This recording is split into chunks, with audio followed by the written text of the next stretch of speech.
Everyone, episode of Mystery Unsolved.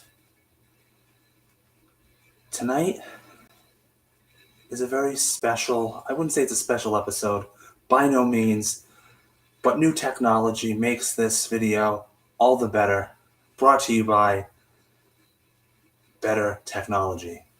So, what is tonight's episode of Mystery Unsolved? Well, therein lies the tale, ladies and gentlemen, because tonight's tale of Mystery Unsolved is on the Bridgewater Triangle. Don't you mean Bermuda, Justin? No, I do not. I mean the Bridgewater Triangle. For us New England natives, you know what I'm talking about. And if you are from New England and you don't know what I'm talking about, you're going to want to be here. So, without further ado, Mystery Unsolved, the Bridgewater Triangle. Now, first things first, this will be a little different. There are no theories here. Why would there be? I'm going to give you everything that is the Bridgewater Triangle, everything that makes it up, from the hauntings, from the creatures, from the sightings, from the sounds, from the claims, all of it, all that jazz.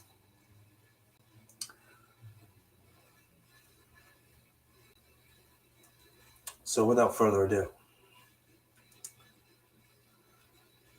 the Bridgewater Triangle is an area of about 200 square miles within southeastern Massachusetts in the United States, claimed to be a site of alleged paranormal phenomena, ranging from UFOs to poltergeists. Orbs, balls of fire, and other spectral phenomena, various Bigfoot-like sightings, giant snakes, and thunderbirds.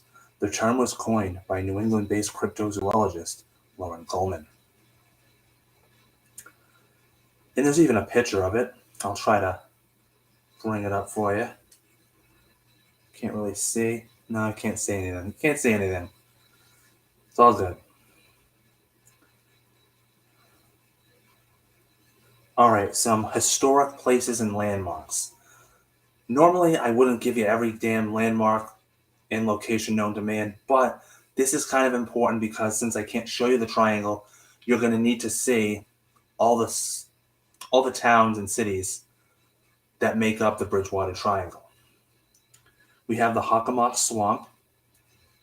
We have Freetown Fall River State Forest, Profile Rock, Solitude Stone, Bridgewater State University, Taunton State Hospital. Oh man, I could do a whole video just on Taunton State Hospital. And Hornbein School. Alright.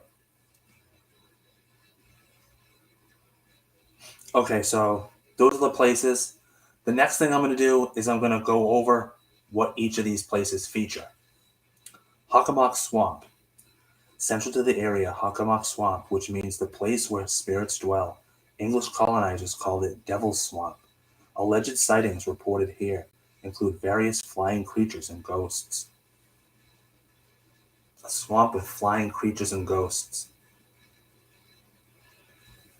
Freetown Fall River State Forest. The Freetown Fall River State Forest has reportedly been the site of various cult activity, including animal sacrifice, ritualistic murders committed by admitted Satanists, as well as a number of gangland murders and a number of suicides. You get your choice to pick from there. Cults? Check. Murders? Check. Suicides? Check. Profile Rock. The supposed site of where Wampanoag historical figure Anawan received the lost wampum belt from Philip. Legend has it the ghost of a man can be seen sitting on the rock with his legs crossed or with outstretched arms. That's a nice fun little nugget. Located within the Freetown Fall State. Oh, that's within the forest. Okay. So that's a landmark. That's what, obviously, location landmarks. Okay. Solitude Stone, an inscribed stone located near Forest State in West Bridgewater, which was found near a missing person's body. Also known as Suicide Stone, the rock was found with the inscription, "All ye who in future days walk By Narragansett stream, love not him who hummed him his lay cheerful to the parting beam, but the beauty that wooed. Okay, not really sure what all that means, but there you go. Bridgewater State University. Several buildings and rooms on campus are alleged to be haunted by ghosts and other paranormal phenomena. Interesting. Taunton State Hospital. Some visitors have claimed that they have had strange paranormal experiences in the hospital, including being touched and pulled in certain areas of the hospital. It is also claimed that the hospital was used by satanic cults during the 1960s and 70s. It says a second time a cult has come up. I didn't know there was any cults around here in this area, but apparently there is. Hornbein School. The one-room schoolhouse was built during the 1840s and remained in active use until 1937. The building is alleged to be haunted by its former inhabitants. Nothing like ghost children, ghost students walking around the schools. All right, so those are historical places and landmarks. Next, we're going to get some paranormal claims. So everything creepy, strange, crazy, and unexplained and unsolved is what makes up the triangle. That's what we're about to read about. Unidentified flying objects, aka UFOs. Don't know why he did that. Often in the form of bright balls or light or large unusual spacecraft. Okay, the lights and the balls I'll buy, but people have claimed to see spacecrafts now, have they? In this area? Okay. Unnatural animal sightings. Ranging from unusual reports of animals that are not found within the area, such as panthers and bears, to more supernatural claims of giant snakes and enormous vicious dogs. Imagine walking along a river here in Massachusetts and seeing a panther. Panthers are not regional at all to this area, so if I saw a panther in the woods, I would be baffled. Giant snakes and enormous vicious dogs. Like what are we talking about? Like enormous vicious dogs, like Cerberus. Um, there's another big giant dog I'm thinking of, but the name is escaping me. Paranormal humanoids, including sightings of Bigfoot, ghosts, poltergeists, and shadow people. Bigfoot's, ghosts, poltergeists, and shadow people. Oh my. Okay. Bigfoot has been sighted in like literally every 50, like all 50 states. I'm pretty sure.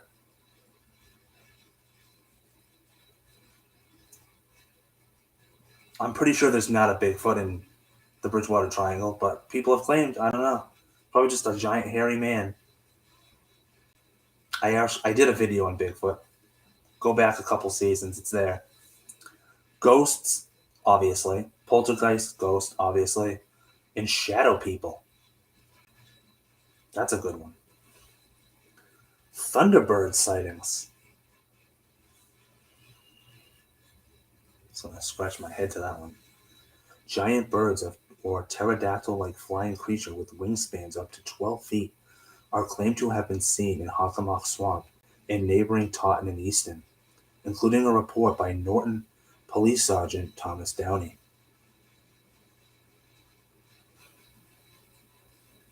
So, we've come now to the first mention of a police officer. But he's not dumb. He's just a little eccentric, isn't he? He's seen a Thunderbird. Cult activity, especially animal mutilations. Various incidents of animal mutilation have been reported, particularly in Freetown and Fall River, where local police were called to investigate mutilated animals believed to be the work of a cult.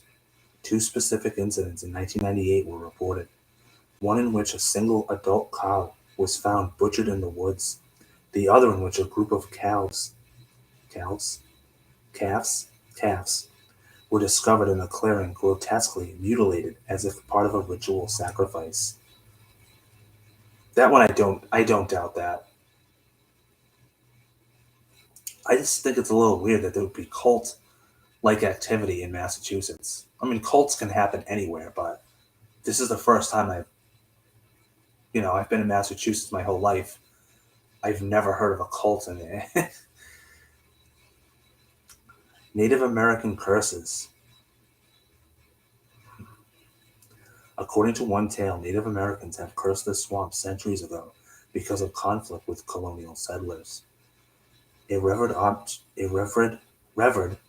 object of the Wampanoag people, a belt known as the Wampum Belt, oh, that's what we mentioned earlier, was lost during King Philip's War. Legend says that the area owes its paranormal unrest to the fact that this belt was lost from the native people. That's interesting. So this is suggesting that because the natives lost this sacred legendary belt, that they take it out on the people of the area by cursing it, and all the strange stuff happens. And then finally, last but certainly not least, my favorite part of the Bridgewater Triangle, the Pukwudgie, a creature from Algonquin folklore. A local Wampanoag people the local Wampanoag people consider them to be dangerous tricksters. They have been especially associated with the Freetown State Forest within the Bridgewater Triangle.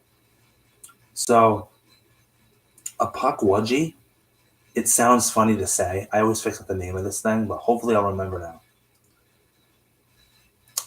Pukwudgie is translated as a little wild man of the woods that vanishes.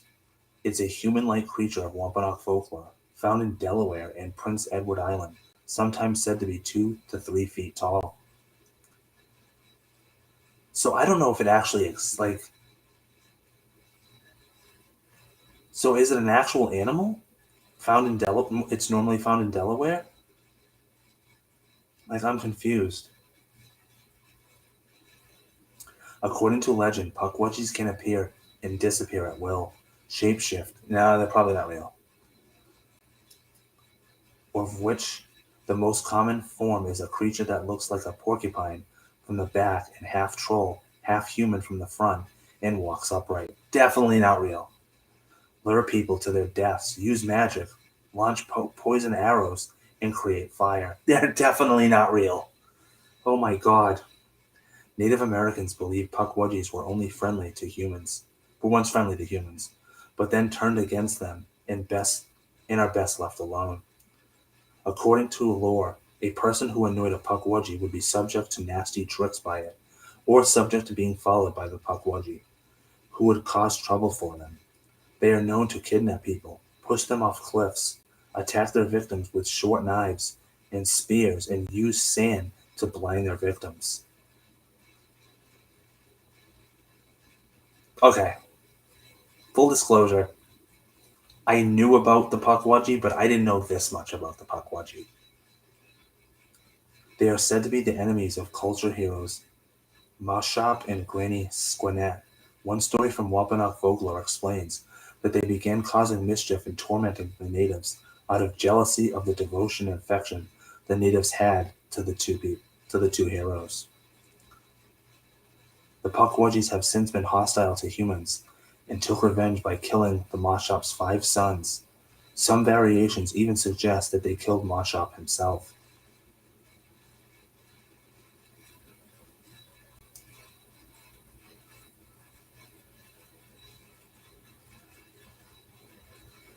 Pukwudgies have been identified by J.K. Rowling as magical creatures in the Harry Potter universe.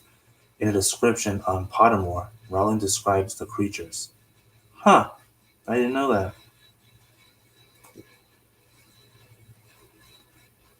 So as you can see why those were my favorite ones, because I watched a documentary on the Bridgewater Triangle a couple years back, and they mentioned these Pukwudgies, and it showed like a reenactment, and it showed people like coming across them.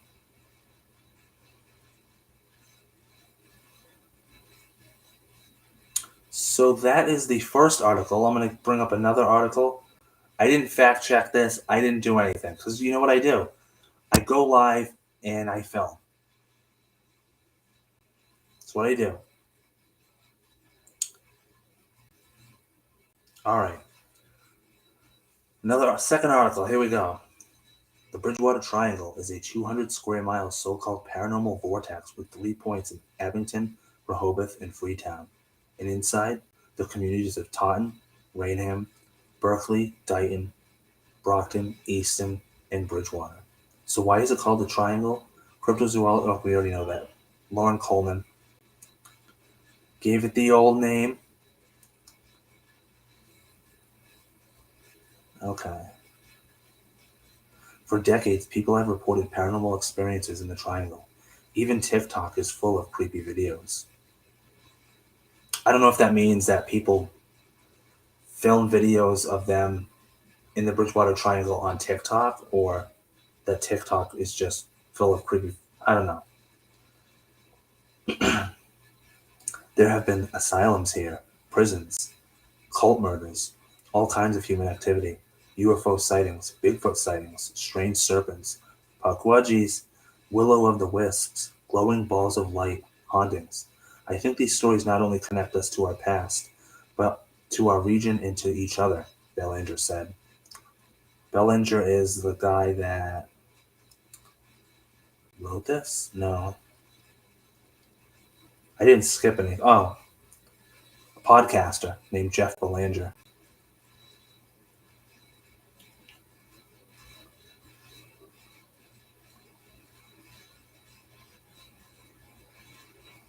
I believe there's paranormal activity that goes on here.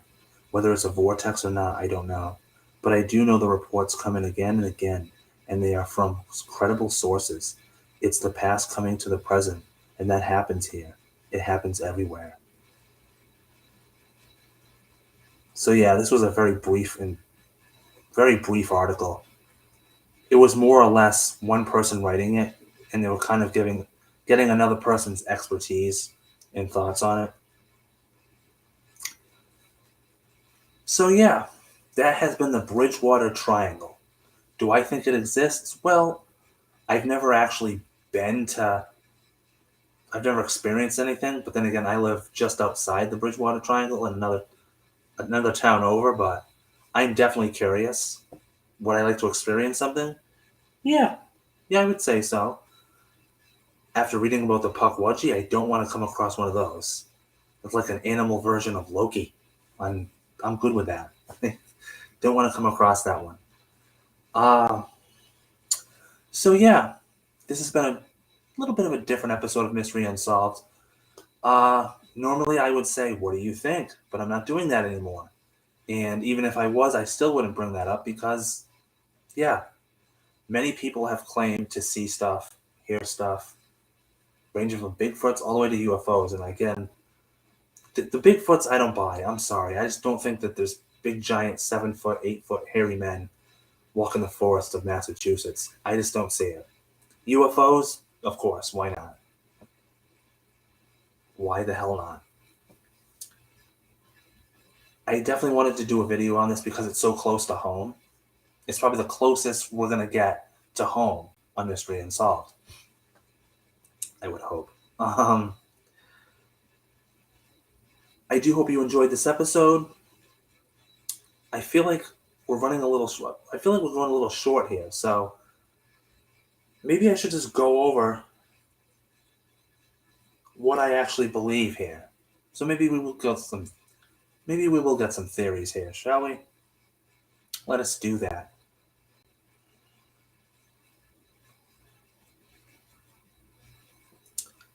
UFOs, I 100% believe in. And I definitely believe that people have seen them here in not only Massachusetts, but in fact, also in the Bridgewater Triangle. Unnatural animal sightings. That one's interesting. I've never come across anything like that. My question is, what makes people see these things? Like, is that a real panther that someone's seeing? Is that a real bear that's not native to these regions? I believe in that one. I just, I'm curious as to what makes people see these unnatural animal sightings. Paranormal humanoids, Bigfoot, I'm sorry, I don't buy that. I really don't. Ghosts, of course, Poltergeist, DS. Shadow people, I like that one. That one's a really good one. Shadow people are underrated, in my opinion. Look, I say that and then watch me see a shadow person tonight. And then I'll come back on here and tell you that I saw it, and whether or not you believe me is entirely up to you. Thunderbird sightings, there's another one I'm kind of like, oh, you saw a Pokemon, did you? Fun fact, one time I was in my woods a few years back, and I actually saw a bird in the water. It was kind of perched up on a rock that was in the water. I've seen it a few times, and I saw it kind of fly away. I didn't get a good look at it. I swear to God, it looked like a Pokemon bird. So maybe I shouldn't discredit the Thunderbird sighting because, I myself have seen a strange bird being in my local woods. Cult activity. I'm not going to, I can't deny cult activity. It's one of those things that exists. I think it's probably a little more rampant than I want to believe, if anything. Native American curses, I'm not going to denounce that. That's 100% true. That's probably what causes all of this. And then finally, the Pukwudgie. It's such a fun word to say, Pukwudgie. I absolutely think those things exist. I really do. I don't think that they have as much powers as people say they do, but I think they exist. I think there's some kind of, I think they would be under unnatural animal sightings. There's some form of animal, kind of like a chupacabra. Does it exist? Does it not exist? Or is it just an animal that does exist, but it's like a different form that we've never seen before? I do hope you enjoyed this episode of Mystery Unsolved, the Bridgewater Triangle, and do stay tuned next Friday as I will be talking about the death of Alfred Lowenstein. Who is that? I guess you'll have to find out Friday, next Friday. So until then, from Mystery Unsolved, I am Justin Bienvenu. Have a good night.